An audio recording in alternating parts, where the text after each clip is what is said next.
I am Abhishek and welcome to my channel. I hope आप लोग सभी अच्छे होंगे और अपना अपना ख्याल रख रहे होंगे। तो we will continue our topic that was the popular struggle and movement. And I hope कि आप लोगों ने नेपाल और बोलीविया के स्टोरी को सुना होगा। तो वो सिर्फ स्टोरी सुनने के लिए नहीं था, वो समझने के लिए था कि हम वहाँ से क्या सीख सकते हैं। Because I am going to use those story in further lecture. अभी इस लेक्चर में आपको मैं उसका यूज करूंगा, तो इट्स माय काइंड रिक्वेस्ट कि पहले आप उस स्टोरी को समझने की कोशिश करें। कैसे नेपाल के अंदर डेमोक्रेसी को दोबारा से एस्टेब्लिश किया गया और कैसे बोलीविया के अंदर जो गवर्नमेंट के थ्रू एक रूल लाने की कोशिश की गई थी उसको चेंज किया गया। तो ये सभी पॉपुलर स्ट्रगल्स एंड मूवमेंट के थ्रू ही पॉसिबल हैं। तो ये हम लोगों ने पहले पढ़ा। इन सभी दोनों स्टोरीज को जब आप ध्यान से पढ़ोगे तो there is some similarity, and from this similarity we can draw some conclusion. On the basis of that similarity we can draw, because we have seen that there was mass mobilization in both the cases.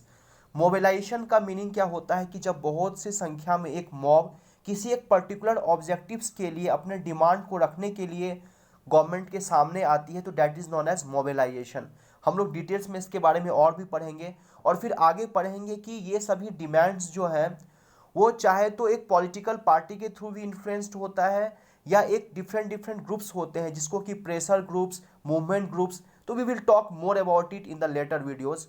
तो let's start the video for today. First of all, few conclusion we can draw from those two stories. The first thing is that democracy evolves through these popular struggles. What it means? Evolves का मतलब क्या है?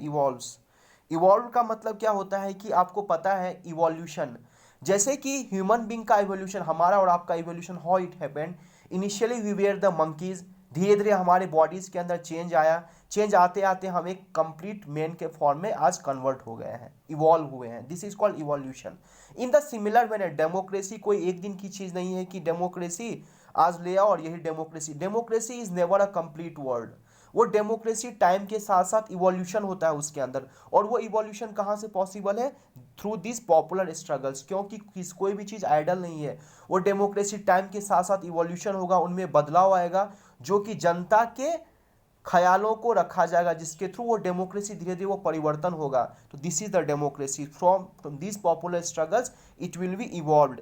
Basically what happens कि you know that this democracy, in this democracy what happens, there is a conflict between the who exercise power, it means ruling party, and those who aspire for share in power, it means जो ruling party है और जो opposition है उनके बीच का conflict होता रहता है। Sometimes exceptional case is there that it will be resolve consensually. It means क्या, कंसेंसस से वो सॉल्व हो जाता है कि without any conflict. Sometimes it happens, but many times a popular struggle and movement is also needed, that we can draw a conclusion from those two stories. Second conclusion what we can do, that this conflict is resolved through multi mass mobilisation. एक mass mobilisation का जरूरत होता है जो कि उसको conflict को resolve करती है। Because we know that we have some judicial institutions, we have parliament, we have high court, we have supreme court. Sometimes this conflict will be solved there. कई सारे कॉन्फ्लिक्ट होते हैं जो कि वहीं पर सॉल्व हो जाते हैं। बट व्हाट, अगर वो लोग खुद अगर उस कॉन्फ्लिक्ट में इन्वॉल्व हो, तो अगर वो खुद होंगे तो ये through people, through mass mobilisation only, this popular struggle only, this can be resolve. Second conclusion can be drawn like this. And third one is that this conflict and mobilization will be based upon the new political organizations. It means that ये conflict और mobilizations जो चीज़ें होंगी ये new political organisation के ऊपर based होगी। आपको पता है ना, आपको मैं आगे बताऊंगा कि नेपाल के अंदर और बोलीविया के अंदर कैसे डिफरेंट पॉलिटिकल पार्टीज इन्वॉल्व होते हैं इन मोबिलाइजेशन के लिए। कई बार different type of pressure and movement groups involve होंगे। वो मतलब डिफरेंट टाइप ऑफ एनजीओज आपको मैं आगे बताऊंगा। वो एनजीओज लोग क्या होते हैं कि वो अपने डिमांड को रखते हैं। तो ये कॉन्फ्लिक्ट और mobilisation will be based upon those organisations only, that can be political, that can be a pressure group, that can be a movement groups. तो ऐसे हो सकते हैं। तो सबसे पहले there can be a question upon this mobilisation. तो अब मैं मोबिलाइजेशन के बारे में आपको बताता हूँ। Mobilisation I have already told you कि जब बहुत सारे मॉब मिल के एक पर्टिकुलर ऑब्जेक्टिव्स के लिए अपने डिमांड्स को रखते हैं गवर्नमेंट के सामने, दैट इज द मोबिलाइजेशन। और इस मोबिलाइजेशन के लिए कौन वर्क कर रहा है? Different type of organisation. So question can be first that what were the different organisations that was involve in the mobilisation in Nepal. First Nepal की हम लोग बात करेंगे, आप स्टोरी को दोबारा पढ़ लो पहले। तो नेपाल के अंदर आपको पता है कि SPA 7 party alliance, this was a political party, so political party was involve in it. Apart from that आपको पता है कि पहले उनके थ्रू हुआ लेकिन कुछ काम नहीं बना, तो बाद में और भी लोग इन्वॉल्व हुए हैं। So it was joined bye Nepalese communist party, that is Maoist. मैंने आपको माओइस्ट के बारे में बताया है कि that they do not believe in parliamentary democracy. ये तब नहीं जब पहले की भी गवर्नमेंट थी, उस टाइम पे कौन गवर्नमेंट थी जिसके अगेंस्ट में हुआ था ये? If you remember, Gyanendra. लेकिन उसके पहले कौन थे? वीरेंद्र। तो उनके टाइम पे भी ये माओइस्ट जो थे वो उनके खिलाफ स्ट्रगल किया करते थे। तो दे हैव ऑल्सो, इसलिए मैंने आपको बताया, आपको स्टोरी सभी समझ के रखना है पीछे का। जो भी मैं आपको पढ़ाता हूँ तो आप उस वीडियोस को जरूर देखें क्योंकि वो लिंक्ड होगा हर वीडियो से। तो उस टाइम पे जो माओइस्ट थे वो इन्वॉल्व हुए थे। उसके अलावा different type of labor unions were also involved, different type of federations, different types of professional groups like teachers, lawyers and different type of activist groups, तो ये सभी involved थे। You can note down my point also, I have already told you keep a pen and paper with you, क्योंकि ये सभी questions आ सकते हैं कि what were the different organizations which were involved in mobilization in Nepal, तो आपको ये सभी नाम लिखना है। सेकेंड वाज इन बोलीविया, आप बोलीविया के चीज़ों को भी पढ़ लो तो आपको पता चल जाएगा बोलीविया में किसके लिए हुआ था? वाटर क्राइसिस के लिए। But in Bolivia it was not led by the political party, it was led by organization known as FEDECOR, FEDECOR। वो बेसिकली ऑर्गेनाइजेशन है प्रोफेशनल्स का, that includes engineers and environmentalist. इसके अलावा चूंकि वाटर क्राइसिस की बात थी कि अगर वाटर का रेट ज़्यादा हो जाता तो जो फेडरेशन ऑफ इरिगेशन, मतलब जो फार्मर्स का यूनियन होगा, they were also involve. Apart from that factory work union were involve, students were involve. Apart from that one socialist party was also involve. Later on that party won the elections and they came in power in Bolivia. तो ये सभी organisations हैं नेपाल और Bolivia के अंदर जो कि involve थे मास स्ट्रगल में, पॉलिटिकल स्ट्रगल में। You should remember those organizations name, questions can be there. No, ये organizations they are involve in mobilization to put their demands in front of the government, to change their policies और to put a new policy. इन सब के लिए mobilisation process हो रहा है different organisation में। बट उनका वे कैसा हो सकता है? तो there can be two way. मैं आपको एग्जाम्पल्स के साथ बताऊंगा ताकि आपको अच्छे से समझ आएगा चीज़। तो सबसे पहले ये ऑर्गेनाइजेशंस जो होती है, ये मूवमेंट्स करती हैं इन टू वेज। इनका डायरेक्ट वे भी हो सकता है, indirect. You remember, one is direct way, one is indirect way. First direct way का मतलब क्या होता है कि this can be by creating parties, by contesting elections and by forming the government. ये तीनों बातें। अगर उनको डायरेक्ट पार्टिसिपेशन करना है तो वो क्या करेगी? अपनी पार्टी फॉर्म करेगी, इलेक्शन कंटेस्ट करेगी, जीतेगी और जो भी पॉलिसी वो बनाना चाहती है वो बना सकती है। जीता जागता उदाहरण है इसका दिल्ली के अंदर आम आदमी पार्टी। वहाँ पर क्या हुआ था एक्चुअली, आपको जब मैं बताऊंगा different type of pressure groups क्या होते हैं, जितने एनजीओ चलते हैं ना, नॉन गवर्नमेंट ऑर्गेनाइजेशंस, तो उस टाइम पे अरविंद केजरीवाल और मनीष सिसोदिया का परिवर्तन नाम का एक एनजीओ था।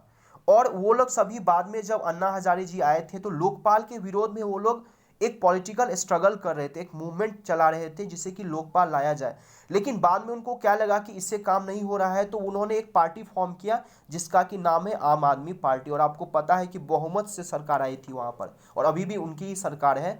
बट लोकपाल अभी तक आया नहीं है एक्चुअली में। बट क्या है कि ये ऑर्गेनाइजेशन का टू वे में, पहला वे क्या है कि डायरेक्ट इलेक्शंस में आप पार्टिसिपेट करो, इलेक्शन जीत जाओ और अपने फॉर्मेशन जैसा चाहते हो वो बन जाए। लेकिन ऐसा नहीं है, कई लोगों की इतने एस्पिरेशंस नहीं होती है कि मैं पॉलिटिक्स में इन्वॉल्व हूँ, कंटेस्ट इलेक्शंस, उनका अपना वे होता है। तो there is the second way also, that is known as indirect way.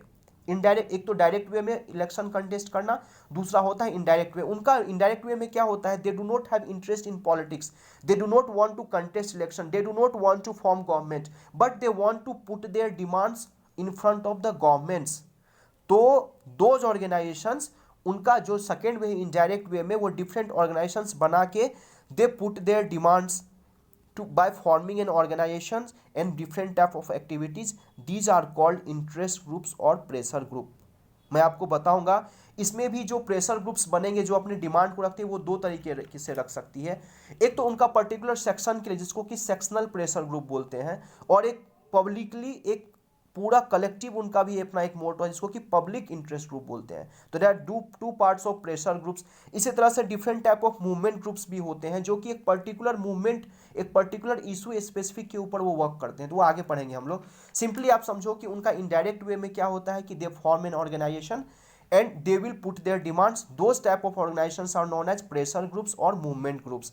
Pressure group और मूवमेंट ग्रुप में थोड़ा डिफरेंस क्या है कि दोनों का ऑब्जेक्टिव सेम है, they want to put their demands in front of government, but pressure group will be organise group. जो इंटरेस्ट ग्रुप होता है वो क्या होता है, ऑर्गेनाइज मैनर में होता है, वो एक पर्टिकुलर ऑर्गेनाइजेशन के थ्रू कंडक्ट होता है। और जो मूवमेंट ग्रुप्स होता है उनका एक लूज ऑर्गेनाइजेशन होता है, they it's not necessary that they will be led by a particular organization, it can be और इट कांट बी। जैसे आपको नर्मदा बचाओ आंदोलन आपको बताऊंगा, आगे मैं चीजें और सब चीजों को आपको बताऊंगा अच्छे से, बट सिंपली आप दो वे समझ गए, एक तो डायरेक्ट वे, एक indirect way. Sometimes without any organisation they also start a movement, जिसको कि मूवमेंट ग्रुप्स बोलते हैं। आपको पता है ना, निर्भया का जब केस आया था तो कई सारे लोग ने पूरे दिल्ली के अंदर कैंडल मार्च किया था। ये सभी क्या था, एक पर्टिकुलर ऑर्गेनाइजेशन के थ्रू वो नहीं स्ट्रगल किया गया था, उसमें citizens have involve without forming any organization also.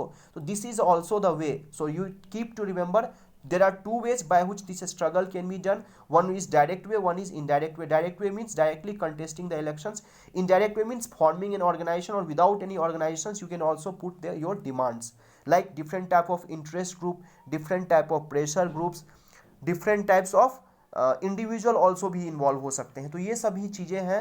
तो आपको आई थिंक मोटा मोटा समझ आ गया होगा कि जो पॉपुलर स्ट्रगल्स हैं, ये पॉपुलर स्ट्रगल्स जो डेमोक्रेसी पे उनका क्या क्या इन्फ्लुएंस है, आगे मैं आपको बताऊंगा कि how they affect democracy. Mobilisation के थ्रू क्या होता है, ये ऑर्गेनाइजेशन कैसे वर्क करती है, इनका क्या क्या वे होता है, वो आपको समझ आ गया। तो now we will talk about different type of pressure group और इंटरेस्ट ग्रुप्स। तो दो चीजें, एक तो pressure group is there and movement groups. There are two words here, one is pressure groups and second name you can say that it is known as interest groups, and movement is movement groups होते हैं। Pressure group means if you want to differentiate these two, तो आपको collectively मैं एक साथ बताने की कोशिश करता हूं। जो प्रेशर ग्रुप्स होते हैं, first of all I will tell you few names. जो प्रेशर ग्रुप या इंटरेस्ट ग्रुप होते हैं उनके टू टाइप्स होते हैं, that I will discuss later on. एक तो होता है वो पर्टिकुलर सेक्शन के लिए वो डिमांड अपने रखती है, और एक होता है पब्लिकली रखना। तो कई कुछ प्रेशर ग्रुप्स के मैं आपको नाम लेता हूँ ताकि आपको आइडिया आएगा। तो आपने कुछ नाम सुना होगा, ऑल इंडिया किसान सभा, नर्मदा बचाओ आंदोलन, आरएसएस का नाम तो आप लोग जानते ही हो, राष्ट्रीय स्वयंसेवक संघ, एबीवीपी का नाम जानते हो, एनएसयूआई का नाम जानते हो। इसके अलावा कई सारे बिजनेस प्रेशर ग्रुप्स होते हैं, जैसे कि FICCI, federation of Indian chamber of commerce and industry. Different type of trades का भी अपना एक यूनियन होता है जिसको कि बोलते हैं all India trade union Congress.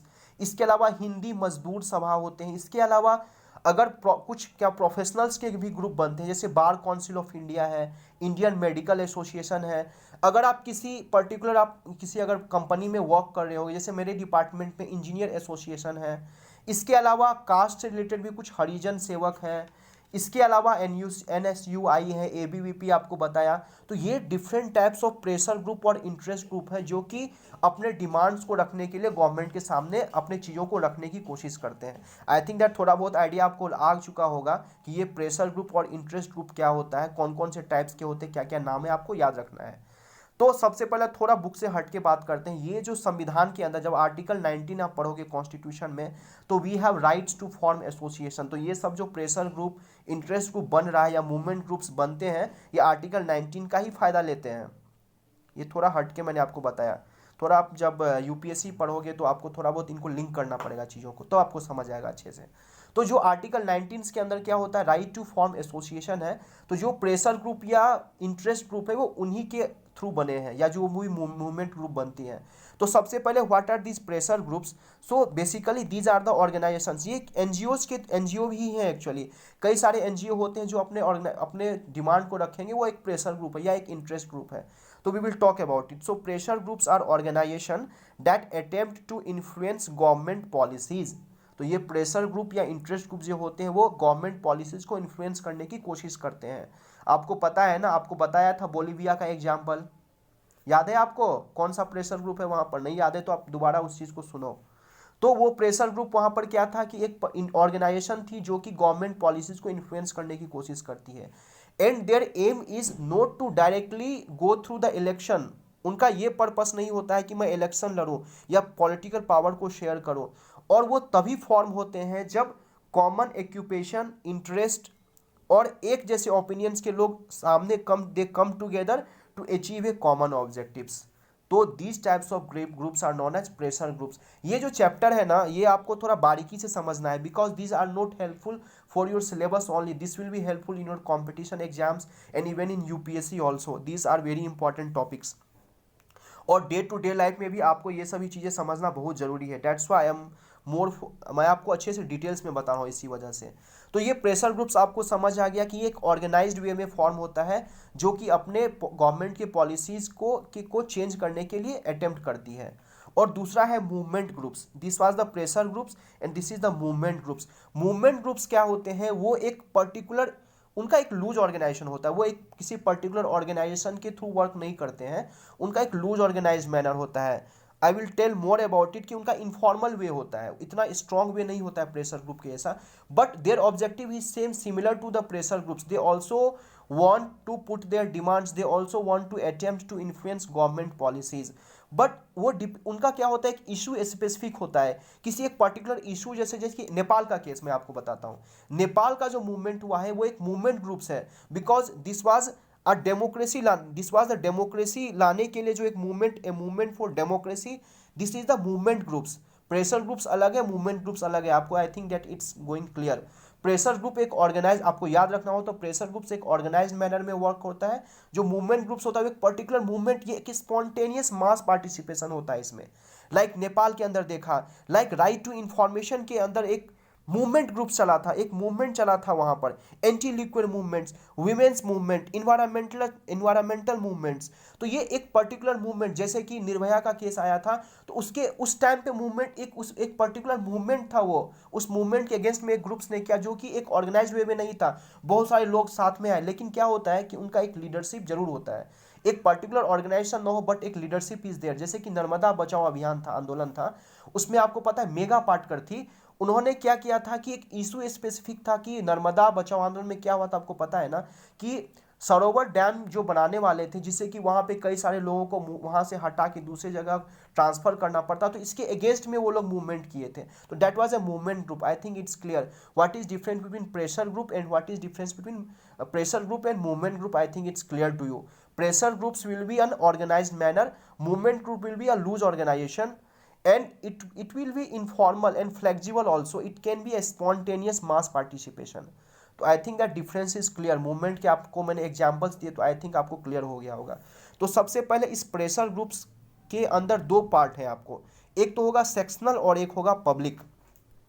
तो ये दोनों मैं आपको बताता हूं। तो सेक्शनल जो आपको चीज होगा प्रेशर ग्रुप्स में, सेक्शनल ग्रुप्स क्या होते हैं कि ये सेक्शन ऑफ सोसाइटी, किसी एक पर्टिकुलर सेक्शन ऑफ सोसाइटी के लिए वो लोग डिमांड रखते हैं। आपको मैंने जितनी डिफरेंट एसोसिएशन बताया, लेबर एसोसिएशन है, आपके अपने ऑर्गेनाइजेशन में इंजीनियर एसोसिएशन जैसे हमारे यहाँ है, तो ये क्या होता है कि एक पर्टिकुलर सेक्शन के लिए वो लोग काम करते हैं, उनके वेलफेयर के लिए, उनके वेलबींग के लिए। आपको एग्जांपल्स बोलूंगा तो क्लियर होगा। ट्रेड यूनियन है, बिजनेस एसोसिएशन है, बार काउंसिल ऑफ इंडिया है, इंजीनियर एसोसिएशन है, तो ये एक पर्टिकुलर सेक्शंस के लिए काम कर रही है। तो those are known as sectional pressure और interest group.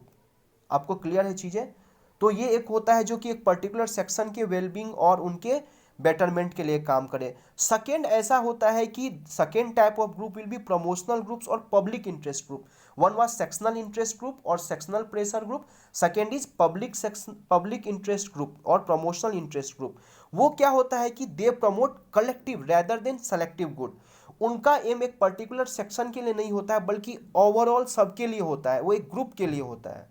I think it's clear. वो प्रेशर ग्रुप जो काम करती है, जैसे अगेंस्ट बॉन्डेड लेबर, जो स्लेवरी प्रथा थी, उसके अगेंस्ट में अगर फाइट कर रहा है, तो वो एक पर्टिकुलर आपने एक सोशल इंटरेस्ट को आपने उसमें ऑर्गेनाइज किया है, that is for a combined way, that is a public interest group, not a sectional. एक और एग्जांपल है BAMCEF, backward and minority community employees federation.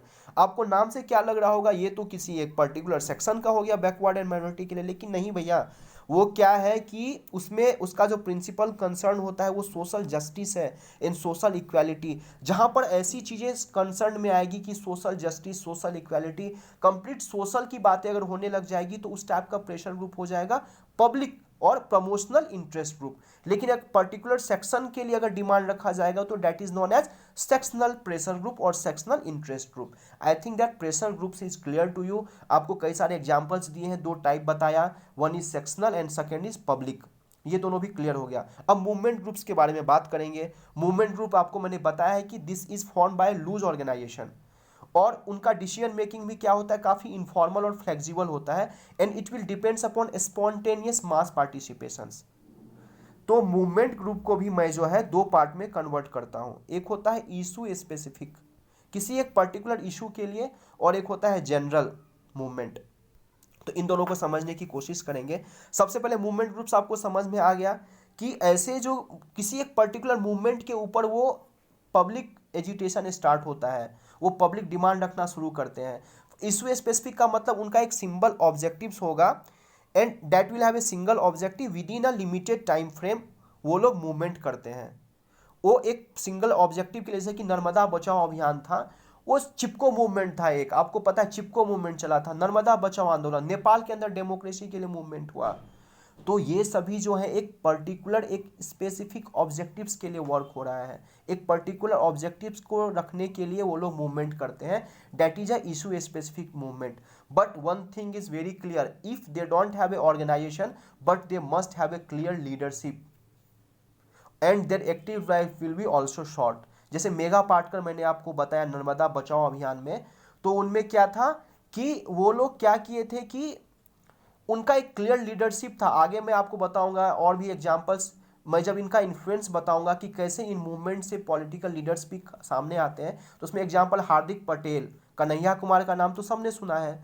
तो वो क्या है, हार्दिक पटेल जैसे पाटीदार समाज के लिए उसने एक मूवमेंट चलाया, तो वो क्या है, एक मूवमेंट था, एक पर्टिकुलर बेस एक मूवमेंट के लिए वो स्टार्ट हुआ था, तो वो इशू स्पेसिफिक था एक, तो वो हो गया issue specific movement groups. Second होता है जनरल। जनरल में कैसा होता है कि वो डिफरेंट होता है इशू स्पेसिफिक से, उनका एक ब्रॉडर गोल होता है, उनका एक लॉन्ग टर्म वे होता है, और उनका ऑब्जेक्टिव्स कोई एक नहीं होता है, more than one issues can be there, like environmental movements, women's movement.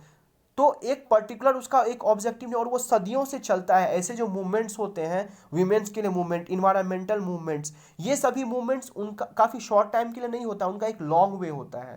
तो I think that this is the movement groups. I think that you must be clear with pressure groups, you must be clear with movement groups. Movement नाम से clear है, if there will be a movement, एक issue specific हो सकता है या हो सकता है उनका लॉन्ग टर्म भी हो सकता है, जिसको कि जनरल मूवमेंट बोलते हैं। उसी तरह से प्रेशर ग्रुप में क्या होगा कि वो जो प्रेशर ग्रुप वर्क करती है, डिमांड रखती है, वो एक पर्टिकुलर सेक्शन के लिए भी रख सकती है या ओवरऑल एक पब्लिक के लिए भी रख सकती है। जब भी सोशल इंटरेस्ट आएगा कंसर्न में तो that is a public interest को, जब भी एक पर्टिकुलर सेक्शन आएगा इंटरेस्ट में तो sectional pressure groups. I think that आपको सब कुछ अच्छे से समझ आ रहा होगा। And one more thing, it's very important, try to understand. आपको जनरल मूवमेंट्स में एक एग्जाम्पल है NAPM, national alliance for people's movement. ये ऑर्गेनाइजेशन ऐसा है कि वो एक पर्टिकुलर उनका एक ही ऑब्जेक्टिव नहीं है, ये काफ़ी लॉन्ग टर्म से चल, उनका जनरल वे, उनका ब्रॉडर गोल होता है, काफ़ी लॉन्ग टर्म उनका मूवमेंट चलता है। तो I think that very clear to you. अब मैं आपको बताने जा रहा हूँ कि ये सभी जो मूवमेंट हो रहे हैं, चाहे तो प्रेशर ग्रुप्स के थ्रू मूवमेंट ग्रुप्स के थ्रू जो भी हो रहे हैं, या पर्टिकुलर एक पार्टीज के थ्रू भी वो सभी होते हैं, how they influence politics. These pressure groups and these movement groups, how they exert influence on politics in a variety of way. So you have to understand, and question can be directly from here, that how they influence politics. I think that video is going lengthier but we will finish today only. चाहे लेंदियर हो, आप इसको दो parts में देखें, video pause करके देखें, but we will finish this chapter today only. So how they influence politics. So there are varieties of way by which it will influence. The first is whenever there will be a pressure group, whenever there will be a movement groups, तो उनका क्या M होता है, they try to gain public support and sympathy for their goals and their activity by carrying out information campaign, organising meetings, filing petition etcetera. तो उनका क्या influence होता है पॉलिटिक्स में कि वो क्या करते हैं कि पब्लिक सपोर्ट को गेन करते हैं, सिंपैथी को गेन करते हैं। वो कैसे करते हैं? अपने एक्टिविटीज़ के लिए वो इंफॉर्मेशन गैदर करते हैं, मीटिंग्स को ऑर्गेनाइज करते हैं, कोर्ट के अंदर पेटिशन को फाइल करते हैं, सो डैट उनका गवर्नमेंट का अट्रैक्शन अपनी तरफ कर सके और अपने डिमांड को वो उनके लिए रख सके। सेकेंड क्या होता है? They often organise protest activity like strike करना स्टार्ट करते हैं, गवर्नमेंट प्रोग्राम को डिस्टर्ब करने की कोशिश करते हैं, आगजनी करते हैं, स्ट्राइक करते हैं। आपको मैं आगे बताऊंगा कि दिस इज राइट और रॉन्ग, तो इसके बारे में आगे चर्चा करेंगे, बट उनका मैं इन्फ्लुएंस बताता हूं कि वो क्या करने की कोशिश करते हैं कि वो स्ट्राइक करेंगे, गवर्नमेंट प्रोग्राम्स को डिस्टर्ब करने की कोशिश करते हैं ताकि गवर्नमेंट के अटेंशन को अपने और ड्रॉ कर सके। तो this is the influence on politics. Thirdly कि कई सारे ऐसे ऑर्गेनाइजेशन के लोग होंगे जो कि वो मतलब इलेक्शंस तो नहीं लड़ रहे हैं, but some persons will participate in the official body meetings. अगर गवर्नमेंट्स की सपोज होती है और अगर कोई ऐसा प्रेशर ग्रुप से के थ्रू कोई एक ऐसा आदमी है जो कि काफ़ी बातों को उठा रहा है, जैसे कि मूवमेंट ग्रुप्स होते हैं, जैसे कि वहां पर आपको मेघा पाटकर का नाम बताया, यहाँ पे हार्दिक पटेल का नाम बताया, तो उनको क्या किया जाएगा कि उनकी एक आइडियोलॉजी होते हैं और उनको क्या किया जाता है कि गवर्नमेंट बुलाती है मीटिंग्स में और वो इन्फ्लुएंस करती है अपने विचारधाराओं के थ्रू। तो this is also have a effect on politics. Fourth, either these types of movements, pressure groups, either formed or led by the leaders of political parties also, or acts as a extended arm of political parties. For example, आपको मैंने example जीता जाता दिया था, ABVP, NSUI, ये सभी क्या होते हैं कि इनका क्या इफेक्ट होता है कि सपोज आपको मालूम, अगर यूनिवर्सिटीज़ के अंदर इलेक्शंस होते हैं, इलेक्शंस में क्या होते हैं कि ये जो ABVP है वो क्या है कि students wing of Bharatiya Janata party, NSUI जो है वो एक student wing of Congress party, और ये सभी एक्टिव होते हैं यूनिवर्सिटीज़ के अंदर में। जब भी इलेक्शंस होता है तो कोई एक पार्टी जीती है। अब क्या होगा, सपोज ABVP ने कहीं ने जीता है इलेक्शन किसी भी यूनिवर्सिटी के अंदर, जो उसके अंदर जो भी पॉलिसीज है कि स्टूडेंट के लिए क्या होना चाहिए वो वाइस चांसलर्स के साथ डिस्कशन करते हैं। बट अगर उनको लगेगा कि कोई भी ऐसा चीज़ है जो कि अगेंस्ट में है, तो जो अपोजिशन NSUI है वो क्या करेंगे, अपने डिमांड को रखेंगे। तो this is the thing I want to tell you कि this will be led by political parties. तो ये चीज आपको क्लियर हो गई। थर्ड इन्फ्लुएंस, तो फोर्थ इन्फ्लुएंस आपको क्लियर है। Fifth, sometimes political parties also grow out of movements. Example दे चुका हूं मैं आपको, आम आदमी पार्टी, समटाइम्स इतना इसका इफेक्ट होता है कि इस मूवमेंट से एक पॉलिटिकल पार्टी ही फॉर्म हो जाती है। AIADMK, DMK, असम के अंदर भी एक पार्टी थी, असोम गोना परिषद, तो वो उसके लैंग्वेज में इसलिए असोम करके है। तो एक पॉलिटिकल पार्टीज भी इन्फॉर्म होती है इसके थ्रू, तो ये भी पॉइंट आपको याद रखना है। Last point is that it's very important thing, you try to understand this. मैंने आपको बताया था कि कई सारे ऐसे लोग हैं, इंडिविजुअल्स, जो कि उस टाइम पे पॉलिटिकल पार्टीज में इन्वॉल्व नहीं होते हैं, बट वो अपने डिमांड को रखने के लिए एक मूवमेंट चलाते हैं। But what happens, the relationship between parties and interest or movement groups is not so direct. Sometimes what happened, most of the new leadership of political parties comes from interest or movement groups also. That I want to tell you.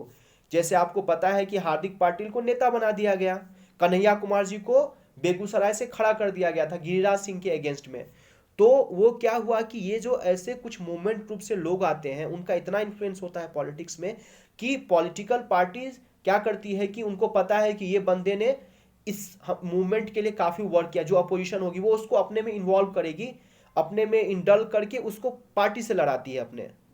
तो that is the, आपको this is a very important question, that how this political movement, how these pressure groups and these movement groups influence politics. So these are the 6 points which you must remember. तो आपको जितने questions में बोल रहा हूँ ना, you try to understand it and try to solve out the questions. मैं आपको एक जिस्ट बता रहा हूँ, आपको डिटेल्स में बता रहा हूँ, you try to write in the points also.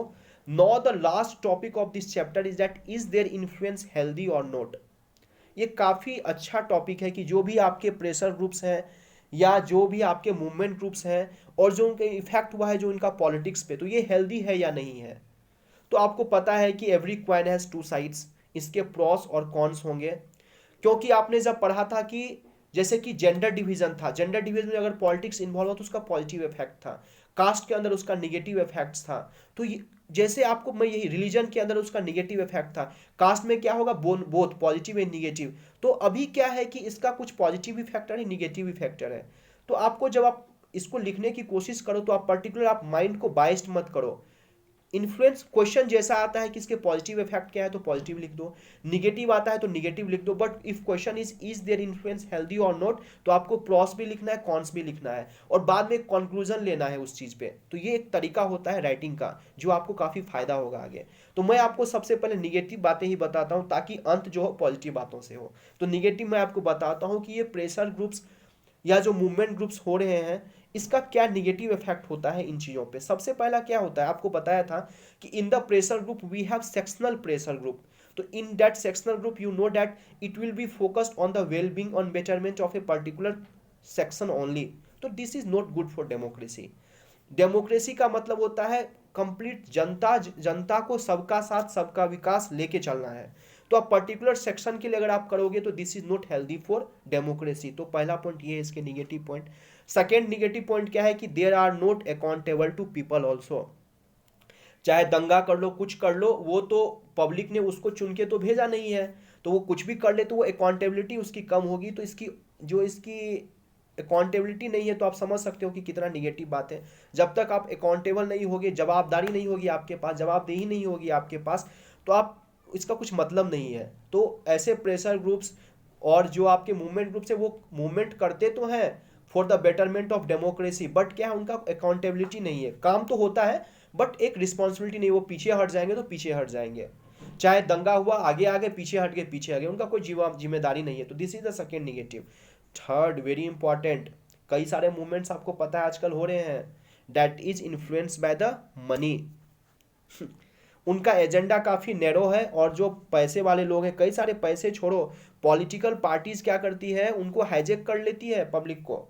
वो लेट करेगी पॉलिटिकल पार्टी से किसी एक पर्टिकुलर ऑर्गेनाइज करेगी वे में, और किसी भी पब्लिक जैसे कि गवर्नमेंट के पॉलिसीज का विरोध करो आगे भेज देती है और उसको पैसे दे के रखती है।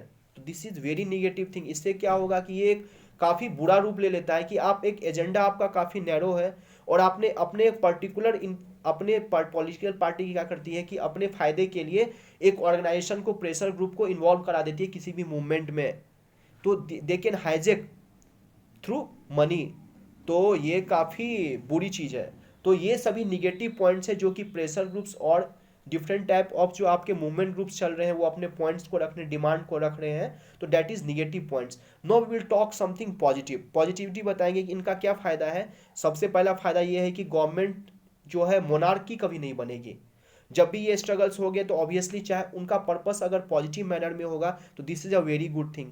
They will put a pressure on the ruling party कि आप कुछ भी नहीं जो मर्जी हो कर सकते हो। सेकेंड क्या होता है, कई बार रीच और इन्फ्लुएंस होता है, जैसे कि कई बार इंडस्ट्रीज है अगर, तो वो चाहे इंडस्ट्रीज को लगाने के लिए गवर्नमेंट ऐसे पॉलिसीज बनाए तो उसको काउंटरिंग करने के लिए, काउंटर बैक करने के लिए काफ़ी अच्छा मेथड है कि डिफरेंट प्रेशर ग्रुप से, डिफरेंट मूवमेंट ग्रुप से आप उसको रोक सकते हो।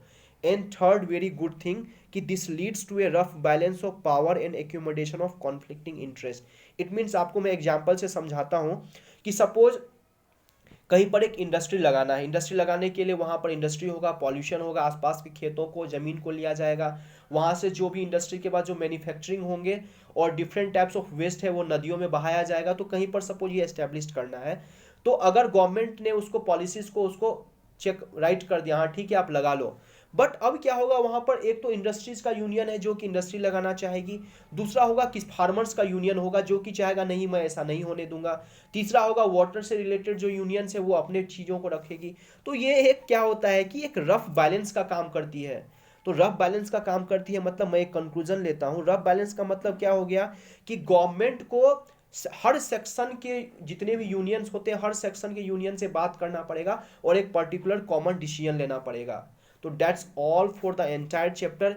इन the gist I will tell you कि आपको नेपाल और बोलिविया का एग्जाम्पल दिया था, आपको इंपॉर्टेंस बताया था, चैप्टर का नाम ही आपको क्या था कि पॉपुलर स्ट्रगल्स एंड मूवमेंट, कि जिसमें आपने देखा कि नेशनलिज्म में हमारा आज़ादी हमें देश को मिली, नेपाल के अंदर डेमोक्रेसी दोबारा आया, बोलिविया के अंदर जो गवर्नमेंट पॉलिसीज हैं उसके अगेंस्ट में बातें हुई, और हमारे डे टू डे लाइफ में different type of pressure groups होते हैं, different type of movement groups होते हैं, और इन प्रेशर ग्रुप और मूवमेंट ग्रुप से अपने डिमांड को वो रखते हैं, वो या तो पर्टिकुलर सेक्शन के लिए रखेंगे या कंप्लीटली एक पब्लिक के लिए रखेंगे। मूवमेंट ग्रुप में भी कोई एक पर्टिकुलर इशू होता है उनका, या तो चाहे तो ब्रॉडर वे में होता है। और पॉलिटिक्स में भी आपको मालूम है कि कई बार क्या होते हैं कि ये पॉलिटिकल यहीं से उठ के कई सारे पॉलिटिक्स में आ जाते हैं, कई सारे बिना पॉलिटिक्स में आए हुए ही अपनी डिमांड को पूर्ति कर लेते हैं। आपको पता है बोलिविया में कैसे उन्होंने अपने डिमांड को मनवाया गवर्नमेंट से। तो these are the very important topics. ये बोर्ड के लिए आपका टॉपिक तो नहीं है, but you should understand the deep meanings. इससे क्या होता है, डेमोक्रेसी काफी डिपेंड हो रहा है, डेमोक्रेसी काफी स्ट्रांग होगा, डेमोक्रेसी के अंदर इवोल्यूशन आएगा। तो दीज मूवमेंट्स, लेकिन क्या एक पर्टिकुलर एक पॉजिटिव डायरेक्शन होना चाहिए। तो आप भी फ्यूचर आपका भी ये पॉलिटिक्स की चीज़ों को आप समझने की कोशिश करो।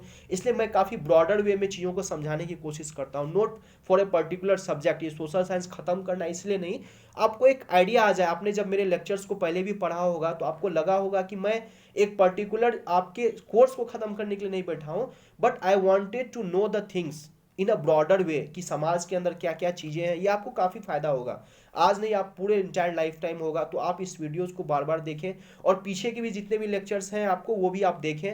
If you like the videos please you like, और आप वीडियो ज़्यादा से ज़्यादा देखें, चाहे तो सब्सक्राइब करें, आपकी मर्जी है। अगर आपको अच्छा लग रहा है कि कंटेंट मेरा अच्छा है और मैं आपको कुछ नॉलेज की बातें बता रहा हूँ, तो please like and subscribe also, it will give you a motivation, depends upon you only. तो ये कोई फोर्स नहीं है, आप अच्छे से देखो, बट आप समझने की कोशिश करो, नॉलेज गेन करने की कोशिश करो, रटने की कोशिश मत करो। तो दैट्स ऑल फॉर टुडे। और आपके 3 लेक्चर्स बते हैं सिविक्स चैप्टर में, that I will complete in the next videos. Thanks for listening, take care of your health and good bye.